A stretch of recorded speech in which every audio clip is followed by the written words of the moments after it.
축복이 여러분 가운데 풍성하게 임하기를 간절히 축원합니다. 아멘.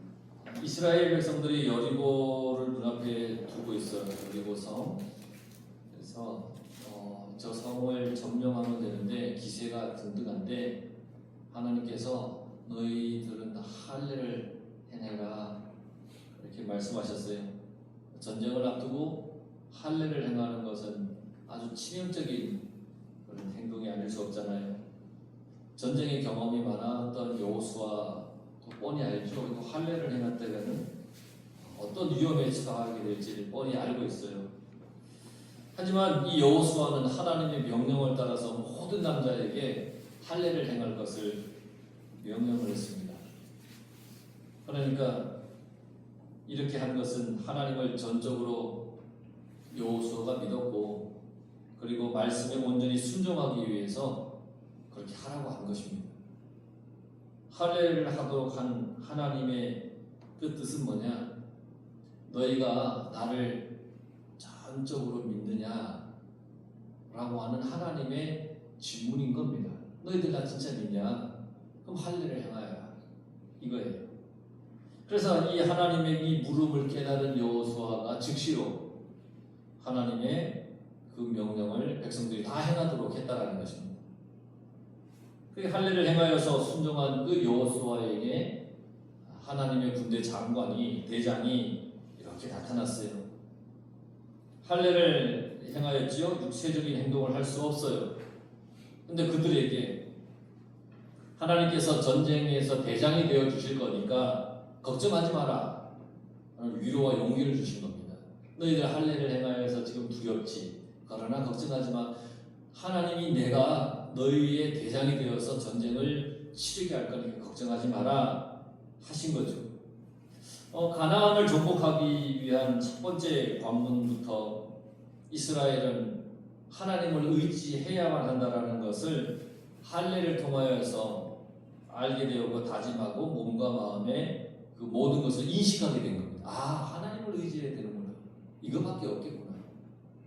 그래서 하나님과의 영적인 새로운 관계를 드디어 그들이 맺었고 이제 여리고성을 향하여 이제 가는 겁니다. 그런데 오늘 말씀해 보니까 이 여리고성의 상태가 어떠냐면 굳게 닫혔다 그랬습니다. 굳게 닫혔어요. 성문이 아예 그냥 아무도 못 들어오게 굳게 닫혔어요. 그래서 들어갈 방법이 없어요. 굳게 닫혔어요. 그런데 하나님께서는 그 여리고를 이스라엘 손에 주었다 그랬어요. 내가 너희에게 이 여리고성을 주었다. 그런데 가보니까 다 닫혀 있어요. 굳게 닫혀 있어요.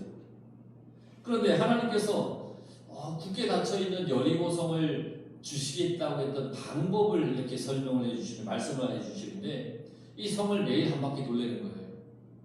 매일 한 바퀴 도는 거예요. 7째 날에는 7번 돌리는 거예요. 하루에 한 바퀴씩 7째 날에는 7번. 그게 방법이에요. 다른 건 없어요. 쉽죠? 한 바퀴 돌고, 하루에 한 바퀴 돌고, 성경에 보면 11절에 보면 다 돌고 나서 진영에 가서 뭐 했어요? 잤어요. 잤다가. 한 바퀴 돌았어요. 이따가 얘기하겠지만 여리고성을 한 바퀴 도는데 얼마나 시간이 걸리는가? 한 바퀴 도는 거예요. 마지막 날에는 7바퀴 도는 거예요. 그게 방법이에요. 끝. 그럼 여리고성이 무너진대. 황당한 방법 아닙니까? 이게 무너지겠습니까? 어떤 사람은요, 200만 명이 걷다 보면 이 진동에 의해 무너졌다는 이런 말도 해요. 그게 말이 안 되죠. 무슨 200만 명이 돈다고 그 굳건한 여리고성이 무너지겠어요. 그런데 하나님이 그랬어요. 제일 앞에 무장한 군대가 나고 그 뒤에 7 제사장이 양각 나팔을 이렇게 불고 그 뒤에 언약궤를 맨 제사장이 가고 그리고 그 후미에 뒤에 또 군대가 따라갈지라. 이 대열을 하나님이 이렇게 정해주셨어요. 그래서 하루에 한 바퀴, 7째 날에는 7바퀴를 돌고 마지막에는 이제 소리를 외치라 하면 다 외치는 거예요. 그러면 성이 무너지고 이스라엘이 여리고를 점령한다는 거예요. 정말 간단하잖아요. 그런데 아무리 간단하고 황당한 방법이라 할지라도 하나님께서 그렇게 하라고 하셨으니까 해야 되는 거예요. 요단강을 건널 때에 하나님의 능력을 그들이 봤잖아요. 그러니까 이번에도 하나님의 명령을 따라야 한다는 것을 잘 알고 있어요. 1절을 다시 보면 이스라엘 자손들로 말미암아 여리고는 굳게 닫혔고 출입하는 자가 없었다.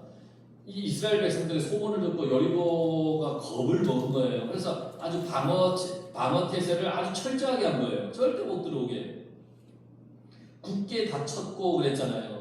이 원어에 보면 계속적 용법이에요. 계속적 용법인데, 그러니까 이 굳게 닫힌 채로 계속 있다라는 거예요. 계속 있다. 그런데 여러분, 이 여리고라고 하는 곳이 어떤 곳이냐면 죄가 가득한 곳입니다. 여리고가. 그러면 이 여리고 우상 숭배, 성적 타락이 있었던 곳이 여리고인데, 원래 이 가나안 땅은 하나님의 땅이죠. 아브라함에게 약속한 땅이잖아요. 아브라함에게 약속한 땅. 그런데 그곳이 타락하였어요. 하나님의 심판이 임박했어요. 그리고 이스라엘 백성을 통해서 다시 그 땅을 회복시키려고 하시는 거예요. 이토록 죄가 가득했다면 여리고성이, 그 여리고의 백성들이 살 길은 뭐냐? 죄가 가득한 여리고성의 백성들이 살 길은 문을 열고 그곳을 떠나야 되는 거예요. 죄가 있는 곳을 떠나야 돼요. 그래야 사는 거예요. 죄가 가득한 곳을 떠나야 삽니다. 그런데 그들은 오히려 죄를 쥐고 문을 어떻게 했어요? 굳게 닫아버렸어요. 죄 가운데 그냥 갇혀버렸다는 얘기예요. 여러분, 마음의 문을 열어야 됩니다. 죄가 가득하다면 내 마음의 문을 활짝 열어야 됩니다. 하나님을 향하여 마음을 열고 돌이켜야 살 수가 있는 것입니다. 그러니까 여리고가 살려고 했다면 그 문을 활짝 열고 하나님의 백성들을 맞이하고 죄를 회개했어야 되는 겁니다. 그런데 그들은 오히려 닫아버렸어요. 우리는 많은 죄를 가지고 살아가잖아요. 죄에서 건짐을 받는 길은 오직 하나, 하나님께로 우리가 돌이키는 것밖에 없어요.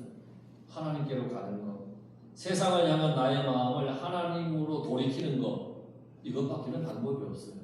하나님을 바라보는 것, 의지하는 것.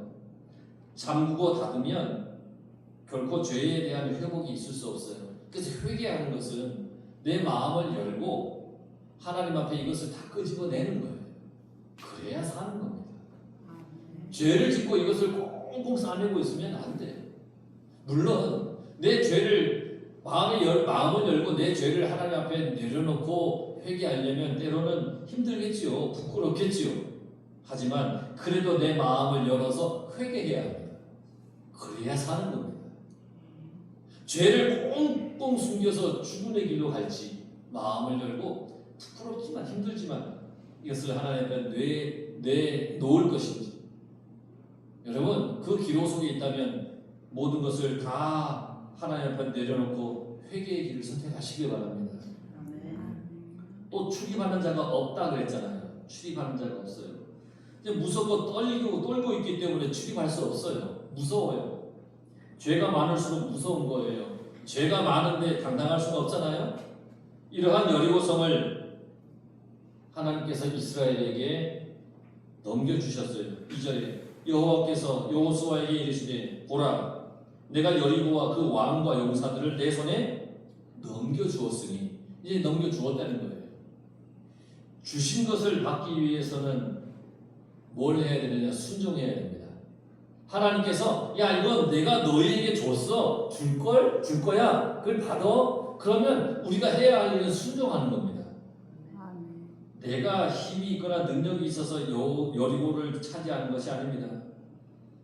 하나님께서 이루어 주시기 때문에 여리고를 차지하고 점령할 수가 있는 겁니다. 하나님께서 이루어 주신 것. 하나님께서 나의 손에 붙여주신 것이지 내 힘으로 한 것이 아니라는 겁니다. 내 손에 붙여주셨으니까 하는 겁니다. 나의 삶에 이루어지고 있는 형통한 일들은 하나님께서 나에게 그걸 붙여주셨기 때문에 되는 겁니다. 자칫 나의 능력 때문이라고, 나의 방법을 통해서라고 착각해서는 안 됩니다. 모든 것이 하나님의 은혜임을 깨닫고 겸손히 순종하는 삶을 살아가야 됩니다.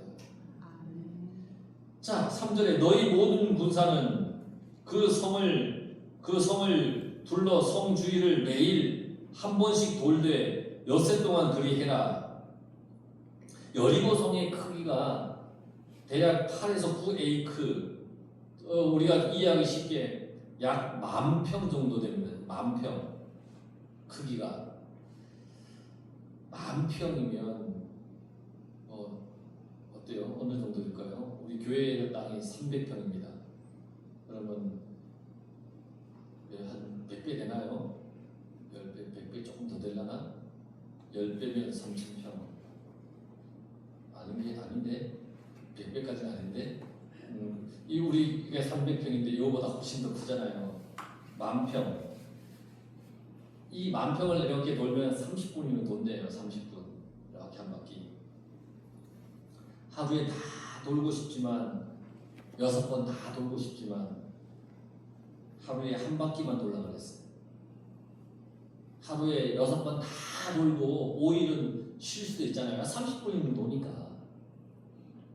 하지만 그러지 말라는 거예요. 명령을 따라 하루에 한 번만 돌아라.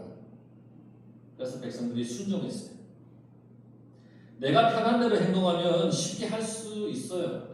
할 수 있죠. 쉽잖아요. 내가 하고 싶은 만큼씩 하면 편할 수도 있어요. 그럴 수도 있잖아요. 하루에 6시간 기도하고 5일은 기도하지 않고 살 수도 있을 거 아니에요. 내 편리대로. 내가 예를 들어서 내가 하루에 30분 기도할 거야 라고 내 마음에 정했는데 그냥 내가 한 3시간 하고 5일은 내가 쉴 거야. 아니 내가 했는데 눈치 알 거 하루 만에 다 했는데 그럴 수도 있죠. 하지만 하나님께서는 내가 매일매일 순종함으로 살기를 원하십니다. 매일매일 순종하여서 거룩하게 살기를 원하세요. 오늘 많은 사람들이 이 한탕주의 아니면 실적주의 이것에 많이 빠져 있어요. 한방 뭔가를 한 번에 가득 얻기를 원하는 거 그걸 조심해야 합니다. 어떤 사람은 한탕주의, 한방주의에 빠지다가 이것저것 아무것도 안 되니까 SNS 프로필에 뜬구름만 잡다가 흘러간 내 청춘이요 뭐 이렇게 써놨더라고요. 그러니까 뭔가 한 방에 하려고 하다가 결국 자기 청춘은 다 날아가고 아무것도 지금 없다라는 얘기예요. 하나님은요 내가 한 방에 큰 것을 이루기보다는 하나님 말씀에 순종하기를 원하십니다. 하나님은 내가 할 수 있는 만큼 하라고 하시는 겁니다. 때로는 너무 쉽다고 무시하기도 해요. 하루에 30분 동안만 한 바퀴 도는 거 쉽잖아요. 너무 쉬우니까 건성으로 할 수도 있잖아요. 쉽잖아요. 그러니까 대충 할 수도 있죠. 조용히 돌라고 하셨는데 속닥거릴 수도 있잖아요. 너무 쉬우니까. 힘들면 말할 기운도 없을 텐데 30분 도는 동안에 뭐 힘듭니까? 그런데 하나님께서 나에게 명령하신 일이 쉽든지 어렵든지 우리는 그저 말씀에 순종하는 그런 자세로 살아가야 합니다. 4절을 보면 제사장 7은 7 양각 나팔을 잡고 언약궤 앞에서 나아갈 것이요. 이 양각 나팔을 이렇게 부르는 것은 언제 부냐면 희년 때 봅니다. 50년이 되는 희년 때. 희년은 뭔 의미를 가지고 있냐면 원래 자리로 되돌려 놓는다라는 의미를 가지고 있습니다. 그러니까 이스라엘 민족끼리 어떤 땅을 이렇게 다른 사람의 땅을 내가 차지했다면 50년째에는 그 땅을 돌려주는 거예요. 아무 대가 없이 줘야 됩니다. 빌린 것이든 노예이든 다 제자리로 돌려놓는 거예요. 희년입니다. 가나안은 원래 하나님의 땅이라고 그랬잖아요. 그 땅을 이스라엘이 회복하기 위해 가는 겁니다. 지금 죄 많은 그 땅을 회복하기 위해서 지금 들어가는 겁니다. 왜 하필 멀쩡히 잘 사는 가나안을 하나님이 그렇게 무자비하게 이스라엘을 하여금 차지하게 하셨는가라고 물어보는 사람도 있지만 가나안의 죄가 너무 가득했던 겁니다. 그 땅을 하나님께서 거룩하게 다시 돌려 놓으시려고 하는 겁니다. 그래서 이스라엘 백성들을 통하여서 그 일을 하신 거죠. 하나님의 것을 하나님께 바친다는 의미입니다. 양과 나팔을 불고 간다는 거. 그래서 하나님의 땅이기 때문에 17절 말씀과 같이 온전하게 바치는 겁니다. 나의 가진 모든 것을 하나님께 올려드려야 됩니다. 왜냐하면 원래 다 하나님의 것이기 때문에 내 인생에 늘 이 양각 나팔을 불어야 됩니다. 하나님, 내 인생 다 하나님의 것입니다 라는 그런 고백으로 우리는 늘 양각 나팔을 부르며 하나님 앞에 나와야 되는 것입니다. 또 이 양각 나팔의 의미는 하나님이 임재하신다는 의미를 가지고 있습니다. 오신다는 거예요. 이스라엘이 여리고를 돌 때에 하나님께서 임재하신다는 겁니다. 그곳에 함께 계시겠다는 겁니다. 하나님께서 대장이 되어서 여리고를 무너뜨리시겠다는 겁니다. 여호수아가 본 하나님의 군대 대장이 이스라엘에게 전쟁은 하나님의 손에 달려있다는 것을 알려주기 위해서 지금 그렇게 하시는 겁니다. 그래서 내 인생에 이 양각 나팔을 매일 불어야 됩니다. 하나님께서 늘 나와 함께 계시다라는 것을 믿고 살아가야 합니다. 하나님이 내게 임재해 계시다라는 것을 믿고 살아야 된다는 겁니다. 좋을 때든 나쁠 때든 언제든지 하나님은 나와 함께 계십니다. 그러니까 나는 매일 하나님을 찾아야 됩니다. 매일 순종하며 살아가야 됩니다. 그러니 이 양각 나팔이 여러분 삶 속에 매일매일 부러져서 하나님이 늘 임재하시는 인생을 살아가시길 바랍니다. 이렇게 모든 준비를 마치고 여호수아는 백성들에게 명령해요. 10절에 보면 너희는 외치지 말며 너희의 음성을 들리게 하지 말며 너희 입에서 아무 말도 하지 마라. 너희들 외치지 말아라. 이건 즐거운 소리 내지 말라는 겁니다. 기뻐 소리치지 말라는 겁니다. 음성을 들리게 하지 마라. 노래하는 소리 하지 말고 고함치지 말라는 겁니다. 아무 말도 내지 마라. 의사소통하지 말라는 겁니다. 사실 이 이스라엘 백성들은 지금 매우 흥분되어 있는 상황 아닙니까? 지금 요단강을 건너게 해주신 하나님께서 이번에는 여리고성을 주신다는데 여리고성을 주시는 방법이 희한해요. 이게 지금 하루 한 바퀴 돌려는 거예요. 참 희한하네. 이 돈다고 이 성이 무너질까? 그런 어떤 신기한 마음도 그들이 가지고 있지 않겠어요? 그러니까 여리고성을 돌면서 얼마나 할 말이 많겠어요. 신이 나서 막 노래를 부르고 싶겠죠. 예수님 찬양, 할렐루야, 막 그런 사람도 있잖아요. 하지 말라는데 막 그냥 그런 사람도 있잖아요. 막 손뼉치면서 율동을 곁들여서 막 찬양을 하고 막 그런 사람이 있을 수 있잖아요. 여리고성을 향하여서 야, 너 이제 끝났어. 하나님이 계셔. 이럴 수도 있잖아요. 그런 막 흥분된 마음이 있을 수 있잖아요. 굳게 닫혀 있지만 이제 곧 무너질 걸 생각하고 야유 부를 수도 있잖아요. 막 불고 별의별 사람이 다 있을 거 아니에요. 200만 명인데 별의별 사람이 다 있을 거 아니에요. 어떤 사람은 서로 잡담할지도 몰라요. 이 요단강을 이렇게 건너게 하셨는데 여리고성 무너질 때 어떻게 무너질까 막 하면서 막 흥분해 막 할례를 하면서 마음을 졸였던 이런 것들을 막 서로 막 이야기하고 막 그러고 싶을 거 아니에요. 지금 충분히 그럴 수 있는 상황이잖아요. 30분만 걸으면 되니까 지치지 않고 막 얘기할 수도 있잖아요. 그런데 이 모든 것을 하지 말라고 명령을 내렸어요.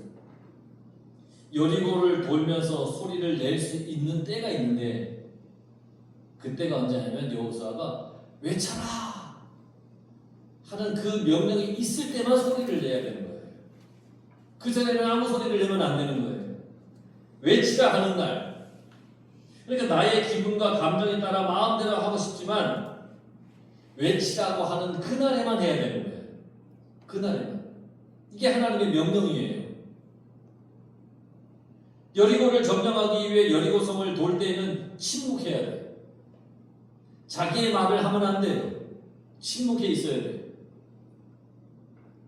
그리고 하나님의 말씀을 기억해야 돼요. 하나님께서 이루실 것을 생각하며 걸어야 돼요. 속으로 생각해야 되는 거예요.